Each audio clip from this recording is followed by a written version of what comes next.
மக்கள் அனைவருக்கும் வணக்கம். இப்போ பார்க்க போகிறது நம்ம சூப்பரான ஒரு கார்டனிங் டிப்ஸ் தான் பார்க்க போகிறோம். நம்ம வீட்டில் கட்டிங்லாம் போடுவோம். நம்ம போடுற கட்டிங்கில் வந்து ரூட் ஃபார்மேஷன் வேகமாகவே வராது. ஒரு சிலது வரும், ஒரு சிலது வராது. இதுக்காக நாங்கள் ஒரு நர்சரிக்கு போய் அவங்க என்ன பண்ணுறாங்க அப்படின்னு சொல்லிட்டு அவங்கக்கிட்ட கேட்டு தெரிஞ்சுக்கிட்டோம். அப்போ அவங்க சொன்னாங்க ரூட் வளர்கிறதுக்காக ஒரு பவுட்ரு வச்சுருந்தாங்க, பொவிஸ்டின்னு சொல்லக்கூடிய பவுட்ரு.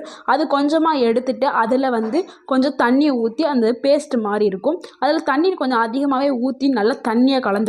இந்த வீடியோவில் தெரியும் பாருங்கள். ஃபஸ்ட்டு அந்த தண்ணியை கலந்துட்டு அதில் வந்து நம்ம கட்டிங் போடக்கூடிய நம்ம எது ரூட்டுக்கு வைக்க போகிறோமோ நம்ம அந்த தண்ணியில் வந்து டிப் பண்ணிடணும். டிப் பண்ணி வச்சுட்டு நம்ம சாயில் போட்டு அந்த கவரில் நம்ம ஊண்டி வச்சுட்டோம்னா நம்மளுக்கு வேகமாகவே ரூட் ஃபார்மேஷன் வர ஆரம்பிக்கும். நீங்கள் இந்த மெத்தடை ட்ரை பண்ணி பாருங்கள். ட்ரை பண்ணி பார்த்துட்டு எங்களுக்கு கமெண்ட் பண்ணுங்கள். இந்த வீடியோ உங்களுக்கு பிடிச்சிருந்துச்சுன்னா லைக் பண்ணுங்கள், ஷேர் பண்ணுங்கள். மறக்காமல் எங்கள் சேனலை சப்ஸ்கிரைப் பண்ணுங்கள். தேங்க்யூ ஃபார் வாட்சிங்.